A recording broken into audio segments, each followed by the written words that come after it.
Bonjour, dans cette vidéo, on va s'amuser beaucoup. On va essayer de retrouver toutes les formules de cos A plus B, cos A moins B, etc. Vous allez voir qu'il n'y a pas besoin de les apprendre. Je vais vous montrer beaucoup de techniques différentes, donc vous choisirez celle qui vous plaît le plus. Et on va voir tout de suite la première. La première, c'est vraiment de la trigonométrie. On va faire le cercle unité, le cercle trigo, donc de rayon 1. Puis on va prendre deux points dessus, alors deux points quelconques, il n'y a pas vraiment d'importance. On va prendre le point A ici, ce qui veut dire que ce point A, il a pour coordonnées cos A et puis sinus A. On se souvient qu'en trigo, les coordonnées, là, horizontalement, on a le cos, puis verticalement, on a le sin. Donc ces deux coordonnées, c'est ça. Puis on peut prendre un point B ici, par exemple. Et donc lui, ça va être cos B, sinus B. Et ce qu'on va faire, c'est qu'on va calculer le produit scalaire. Alors oui, on va mettre l'origine du repère ici. On va calculer le produit scalaire OA, scalaire OB. Alors, bon, les vecteurs OA et OB, on ne va pas donner leurs coordonnées parce que c'est extrêmement simple. Puisque O, c'est le départ, en fait, quand je vais du départ vers A, ça me donne que les coordonnées de A. Le mouvement, c'est de 0 vers A, donc il me reste que A. Et pareil pour B. Donc en fait, OA, c'est les coordonnées de A et OB, c'est les coordonnées de B. Et donc, quand on fait un produit scalaire, qu'on a les coordonnées des deux vecteurs, c'est super facile, il suffit de multiplier les abscisses. Donc on va faire cos A, cos B. Ce que je vais faire, je vais le noter CA, CB, pour que ça prenne un peu moins de place et que ça aille un peu plus vite. On fera ça par la suite. Donc C pour cos et S pour sin. Et on ajoute pareil pour les ordonnées. Donc sin A, sin B. Bon, là on a trouvé quelque chose. Si vous avez les formules de cos A plus B, etc. en tête, déjà ça doit vous rappeler un truc, cos A cos B plus sin A sin B. Maintenant, quel truc? Et bien pour le trouver, on va calculer le produit scalaire d'une autre manière. On va revenir à la définition du produit scalaire. On sait que la définition du produit scalaire, OA, OB, c'est égal à la norme du premier vecteur, donc sa longueur, fois la norme du deuxième vecteur, donc sa longueur à nouveau, fois le cosinus de l'angle entre les deux. Donc ici, l'angle est celui en haut, donc on a AOB. Ce qu'on pourrait faire pour noter l'angle, c'est qu'on va en mettre deux ici. Là, on va avoir l'angle A, et là, on va avoir l'angle B, celui qui va jusqu'au point B. Donc en fait, notre produit scalaire ici, on connaît sa valeur, on pourrait le remplacer d'ailleurs, on a cos A, cos B, plus sin A, sin B. Et puis là, la longueur du vecteur, la norme du vecteur OA. En fait, comme on est sur le cercle unité, enfin son rayon vaut 1, le cercle trigo, la longueur c'est 1. Donc là on a 1. L'autre à côté, même chose, ça fait 1. Et le cosinus de notre angle AOB. L'angle AOB, c'est celui-là. Donc en fait, à partir de B et A, on peut le trouver en prenant B et en enlevant A. Donc en fait, là on a cos B moins A. Et c'est fini. Regardez. Le 1 fois 1, il ne sert à rien. Cosinus B moins A est égal à cos A cos B plus sin A sin B. Et je vais vous dire un truc, une fois que vous en avez une formule avec cos ou avec sin, vous pouvez trouver très facilement toutes les autres. Regardez pourquoi. On a cos A moins B, cos B moins A. On pourrait très facilement avoir cos B plus A. Cos B plus A. Pour avoir un plus, j'ai juste dit que A valait moins A. Donc en fait, ça me fait cosinus moins A, cosinus B, plus sinus moins A, sinus B. Sauf que dans un cosinus, je sais que c'est une fonction qui est paire, ce qui veut dire que qu'il y a un plus ou pas, c'est la même chose. Donc en fait, cos moins A, c'est égal à cos A. Donc on a cos A, cos B. Par contre, sinus, c'est une fonction impaire. Donc sinus moins x, c'est égal à moins sinus x. Le moins qui est à l'intérieur peut sortir, mais il passe devant, il disparaît pas. Donc ça, c'est égal à moins sinus A, sinus B. Et de cette manière, on a trouvé les deux formules du cos. Maintenant, comment passer d'un cos à un sinus? On va faire à nouveau un petit dessin. Beaucoup faire de dessins en trigonométrie et puis en maths en général. On va mettre un x ici par exemple. Nous, ce qu'on connaît, c'est les cosinus. Donc on va regarder le cosinus. Cosinus, il est là, puis notre sinus, il est beaucoup plus petit. Il est là. Vraiment, il faut prendre un x tel que le cos et le sin soient très différents pour vraiment voir ce qui se passe. Nous, ce qu'on voudrait calculer, c'est le sinus. Donc on voudrait calculer cette valeur-là. Mais en fonction du cosinus. Mais regardez, si je prends pi sur 2 ici, et que je retire mon x, j'arrive là. Et donc mon cosinus, il va être là. Autrement dit, il va valoir mon sinus. Le petit morceau est dans la partie positive. Cos est bien positif, sinus est bien positif, donc c'est exactement les mêmes. Donc en fait, on va avoir la relation que cosinus pi sur 2 moins x est égal à sinus x. Et grâce à cette formule, on arrive à passer de l'un à l'autre. En fait, ça vient juste du fait que cosinus et sinus, c'est exactement la même fonction. Simplement, il y a un écart de phase, c'est-à-dire qu'il y en a un qui est en retard de pi sur 2 par rapport à l'autre. Et donc de cette manière, on arrive à faire la transition de l'un à l'autre. Alors ce que je vais faire, je vais effacer tous les dessins, je vais effacer le tableau, puis on va essayer de retrouver les formules du sinus. Juste avant, Si vous pouvez juste mettre un petit pouce en l'air sous la vidéo, ça fait plaisir, ça remercie, puis ça soutient la chaîne. Et un petit commentaire pour dire merci, pour dire n'importe quoi, ce que vous voulez, ou me donner d'autres idées de démonstration de ces formules-là. Et là, je vous préviens, j'en ai 4 encore en stock. Hein. Donc on va en voir beaucoup. Peut-être qu'elle va être parmi celles-là. Mais voilà, pour dire n'importe quoi, ça soutient la chaîne, puis ça fait plaisir à lire. Donc allez-y, lâchez-vous, tout de suite j'efface le tableau et on finit.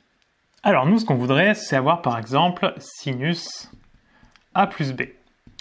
Grâce à la formule qu'on vient de donner, c'est donc égal à cosinus pi sur 2 moins x, donc moins a plus b, donc moins a moins b. Sauf que ça, on peut très bien le regrouper à nouveau en du a moins b, en disant que ça c'est notre a, moins, et ça c'est notre b. Donc, comme on connaît cos a moins b, on l'a mis au-dessus, ça nous fait donc cosinus pi sur 2 moins petit a. Après cos b, bah, ça reste le même, plus sinus pi sur 2 moins petit a, et sinus b reste le même. Il va falloir qu'on donne les deux, sauf qu'on vient de voir à l'instant que cosinus pi sur 2 moins un truc, c'est égal à sinus du truc. Donc cosinus pi sur 2 moins a, c'est égal à sinus a, cosinus b. Maintenant, à quoi est égal sinus pi sur 2 moins a? Ben, on peut refaire exactement le même dessin que tout à l'heure. Pour vraiment le voir, on prend un x tel que le sinus et le cosinus soient très différents. Donc là, on a un grand cosinus et un tout petit sinus. Et puis on va placer pi sur 2 moins notre x.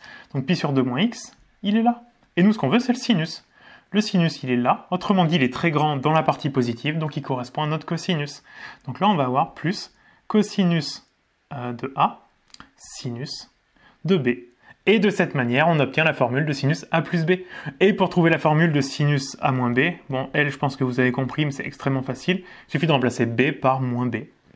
Donc ici, on va avoir sinus a cosinus moins b, mais on a vu tout à l'heure que cos, quand il y a un moins ou pas à l'intérieur, c'est pareil, donc on a sinus a cos b. Par contre, à côté, le sinus b va devenir sinus moins b. Et un moins dans un sinus, on peut le sortir, donc ça fait moins sinus b. Donc là, on va avoir moins, cosinus a bouge pas, et sinus b est devenu moins sinus b, donc le moins on l'a mis devant. Et de cette manière, on retrouve l'intégralité de nos formules. Voilà, donc vous voyez, c'est une première technique qui permet de trouver une des formules, et à partir d'une, on peut trouver très facilement toutes les autres. Tout de suite, je vous en montre une deuxième technique pour faire ça. Alors, une deuxième technique pour retrouver ces formules, une technique uniquement visuelle. On va faire un rectangle. Ce rectangle, on va mettre à l'intérieur un triangle rectangle. Hop. On va mettre un triangle rectangle, on va l'appeler ABC. On va donner un nom à notre rectangle, donc il nous manque D, E et F. Et l'idée, alors oui, BC, on va prendre qu'il est égal à 1. Ce sera beaucoup plus simple pour le calcul ensuite. On va essayer de déterminer chaque longueur de chaque côté. Et en fait, ce qui va se passer, c'est qu'au final, lui va être égal, par exemple, à cosinus a plus b. Et en face, on va avoir du cos a, du sin b, etc. Et nous, on sait que dans un rectangle, les côtés opposés sont égaux. Donc on va très facilement pouvoir en déterminer cos a plus b est égal à telle chose plus telle chose, etc. Et en faisant ça, des deux côtés, on trouve pour cos et pour sin. Donc l'idée ici, c'est de trouver les longueurs de chaque côté. Alors ce qu'on va faire aussi, c'est qu'on va poser des angles. On va dire que là, on a alpha, et puis là, on a bêta. Et comme on a des triangles rectangles partout, puisque là, c'est un triangle rectangle, là à nouveau, là aussi, etc., on peut faire de la trigo élémentaire, le SOHCAHTOA. En partant de alpha, nous, on voudrait trouver, par exemple, AD. Donc on va avoir, par rapport à alpha, AD, c'est le côté opposé, donc on va faire du sinus. On va donc avoir sinus alpha, qui va donc être égal au côté opposé AD, divisé par l'hypoténuse AB. On va aussi avoir le cosinus. Cosinus alpha, il va donc être égal au côté adjacent, c'est-à-dire DB, divisé par l'hypoténuse, donc divisé par AB. On peut aussi travailler dans le triangle ABC, puisqu'on connaît une longueur, ça devrait nous permettre de trouver des longueurs bien plus facilement, bien plus que ça. Donc si on se met dans le triangle ABC, et qu'on refait le cos et le sin, on va donc avoir cos bêta, donc le cos c'est le côté adjacent, donc ici ça va être AB, divisé par l'hypoténuse, l'hypoténuse c'est BC, donc qui vaut 1. Donc en fait on a cos bêta qui vaut AB. Ah, on pourra remplacer au-dessus, AB par cos bêta, puisqu'on sait ce qu'il vaut maintenant. Puis on peut faire le sinus aussi. Sinus bêta, ça va donc être égal le côté opposé, donc ici le côté opposé c'est AC, divisé par AB, donc divisé par l'hypoténuse BC, donc divisé par 1. Et donc de cette manière, on arrive à trouver AB et AC. Alors AC pour l'instant il n'y a pas besoin particulièrement au-dessus, mais on a AB. On peut le remplacer. Ça nous fait donc que le côté AD, au tout début ici, va donc être égal à sin alpha multiplié par AB, puisque le AB on le remonte. Sauf que AB il vaut cos bêta. Donc là on a cos bêta. Ce que je vais faire, je vais le rajouter. Donc là on a sinus alpha, cos bêta. Maintenant ce qu'on peut faire, c'est essayer de calculer les côtés d'après, donc calculer AE. Pour ça il va nous falloir des angles dans ce triangle. Mais c'est pas si mal que ça, puisque nous on sait que ici, comme la somme des angles ça fait 180, bah ici on va avoir 180, moins 90, donc il nous reste 90, moins alpha. Donc ici on a 90, moins alpha. Et donc, comme là on sait qu'on a un angle droit, on peut trouver facilement l'angle en A ici. Donc l'angle CAE va être égal à, on a un angle plat en tout, donc on a 180 degrés, auquel il faut qu'on retire 90 moins alpha. Auquel il faut à nouveau qu'on retire les 90 qui est au milieu, l'angle droit. Donc au global, on va retirer 90, on va l'enlever 2 fois, donc il n'y aura plus rien, et moins alpha, ça fait plus alpha. Donc l'angle en A, il vaut alpha. Et donc on peut recommencer avec un cos alpha et un sin alpha. On va donc avoir cos alpha là-haut qui va être égal, le côté adjacent, donc c'est AE, divisé par l'hypoténuse qui est AC. Qui est AC. Mais ça tombe bien parce que AC on le connaît. AC on a dit qu'il valait sinus bêta.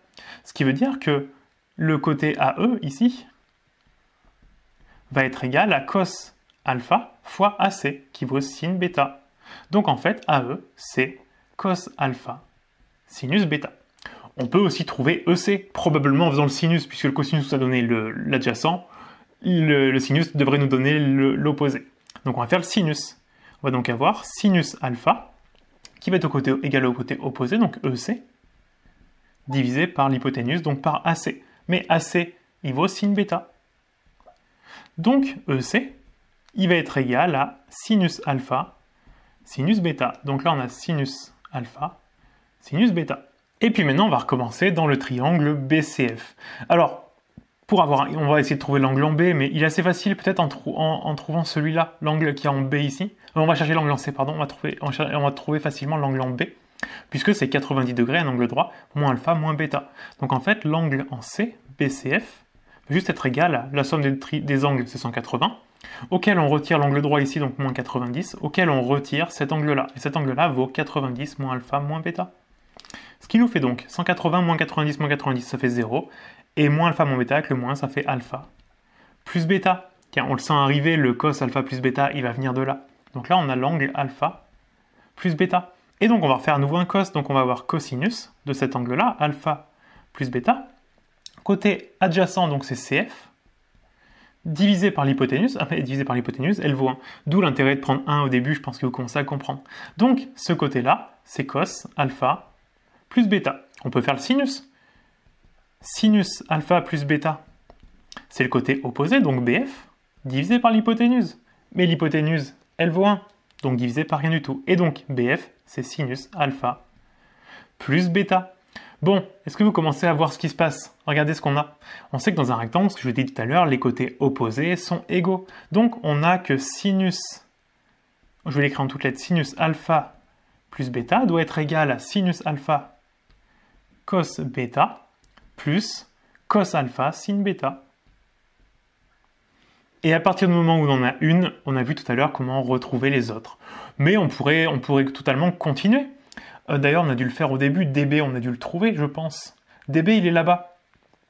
DB, on a dit que c'était cos alpha fois AB. Et AB, on a dit qu'il valait, et je l'ai perdu, cos bêta. Et donc, regardez ce qu'on a. Si on fait les côtés opposés ici, on va avoir cos alpha cos bêta qui va être égal à sinus alpha sinus bêta plus cos alpha plus bêta. Nous, on veut trouver cos alpha plus bêta, donc on va l'isoler. Ça nous fait donc cos alpha plus bêta égale. De l'autre côté, on avait cos alpha cos bêta et on va retirer le sin alpha sinus bêta. Et on retrouve notre formule pour le cosinus. Donc on a le sinus, on a le cosinus. Pour passer d'un cos alpha plus bêta à un cos alpha moins bêta, on ne va pas le refaire, c'est extrêmement simple, il suffit d'emplacer bêta par moins bêta, et puis jouer sur les parités des fonctions cos et sin. Donc voilà un deuxième moyen hyper visuel de le retrouver, et uniquement avec de la trigo en fait de troisième, uniquement du SOHCAHTOA dans un triangle rectangle. Mais on ne va pas s'arrêter là, tout de suite je vous montre une troisième technique. Un troisième moyen de retrouver ces formules, c'est d'utiliser les formules d'Euler, de cosinus et de sinus. On se souvient avec Euler que cosinus x, il est égal à exponentielle ix plus exponentielle moins ix divisé par 2, et que sinus x est égal à exponentielle ix moins exponentielle moins ix divisé par 2i. On n'a pas besoin des deux, on n'en a utilisé qu'une parce que notre but à nouveau c'est de trouver une seule des formules de cos ou sin, on s'en fout. Une fois qu'on en a une, on peut trouver facilement les autres. Donc ici, on va par exemple prendre la première. Et nous, ce qu'on voudrait, c'est pas cos x, mais c'est cos a plus b par exemple. A plus b tout court, pas plus bêta tout de suite. Et donc on va voir, si on remplace, ça nous fait exponentielle i a plus b plus exponentielle moins i a plus b, tout ça divisé par 2.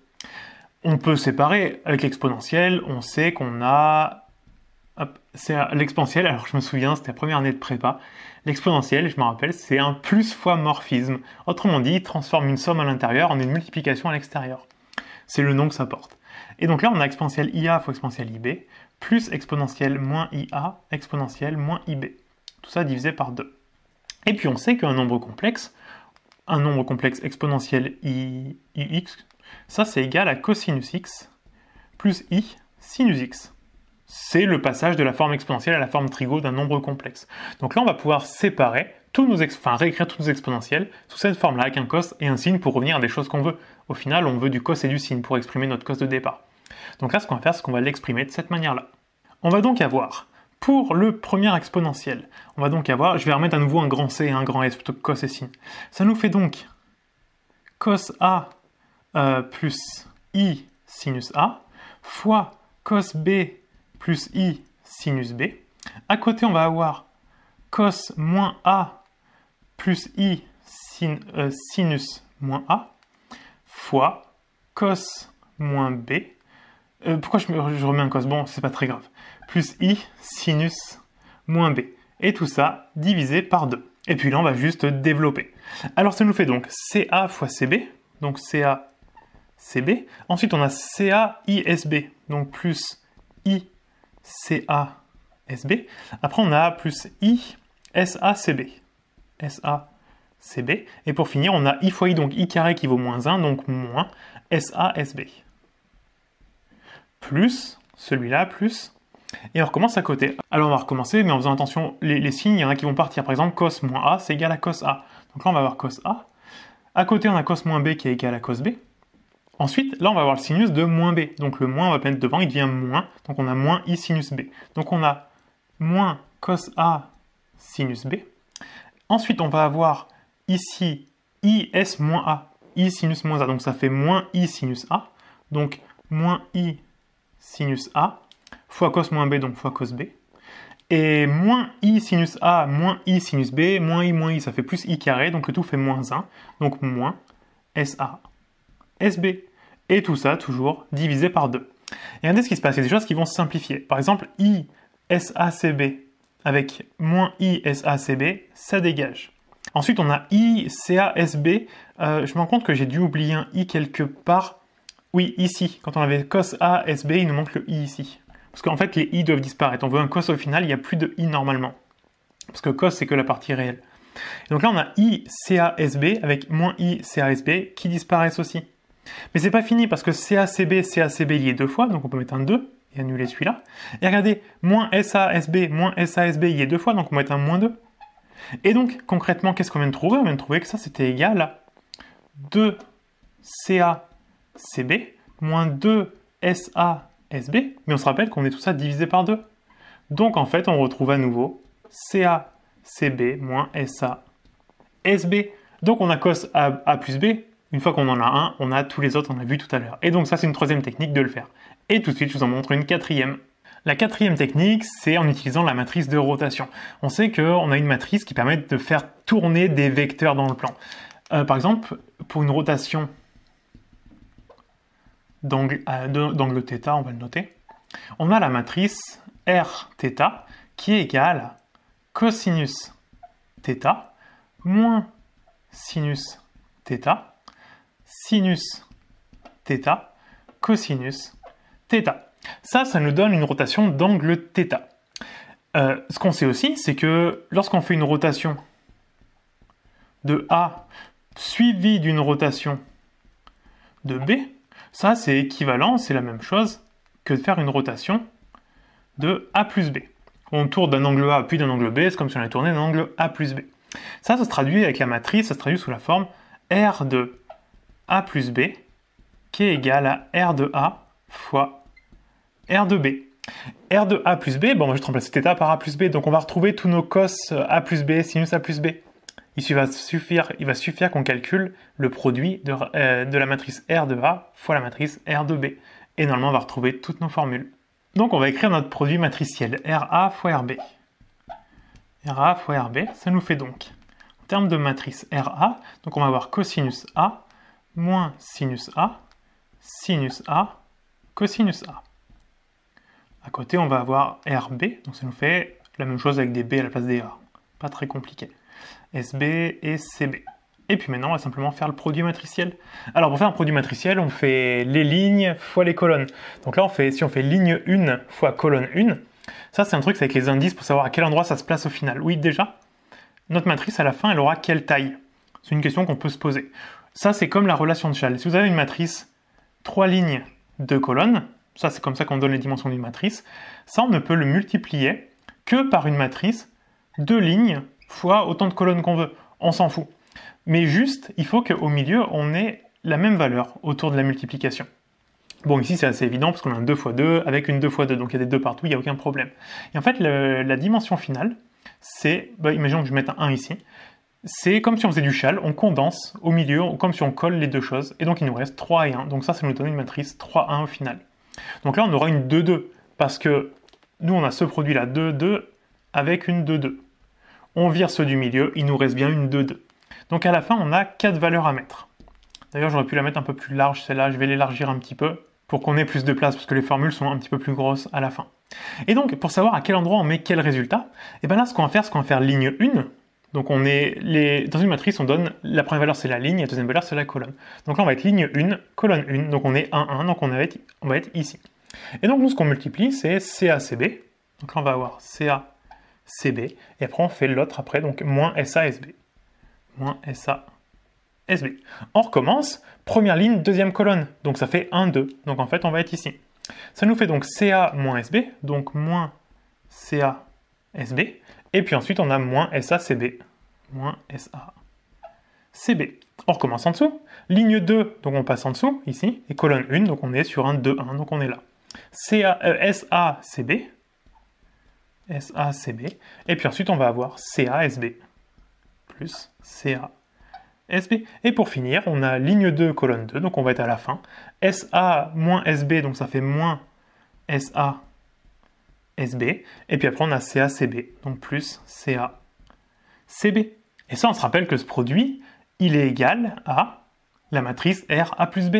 Donc ça nous fait CA plus B moins SA plus B, SA plus B, et CA plus B. Et regardez, on peut identifier facilement tout.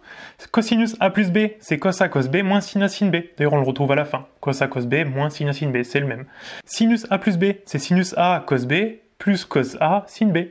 Ou alors, on peut le retrouver ici, sauf qu'il y a des moins, donc il suffit de changer les signes de partout, et donc on retrouve à nouveau sinus A plus B égale cos A sin B plus sin A cos B.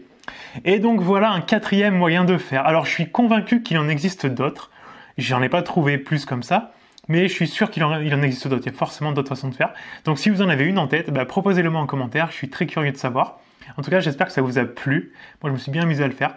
Si vous voulez me remercier et soutenir la chaîne, vous pouvez vous abonner à la chaîne et mettre un petit pouce en l'air. C'est vraiment super important, puis ça fait plaisir de voir que les vidéos plaisent. Si vous en êtes resté là, c'est que ça vous plaît, donc pensez bien à vous abonner. Il y a n'importe quoi. Il y a plus de 75% des gens qui regardent mes vidéos qui ne sont pas abonnés à la chaîne. Abonnez-vous-y, ça coûte rien, puis moi ça me soutient. Ça aide à la faire connaître, etc. Et puis, j'espère que ça vous a vraiment plu, et moi je vous dis à bientôt pour une prochaine vidéo.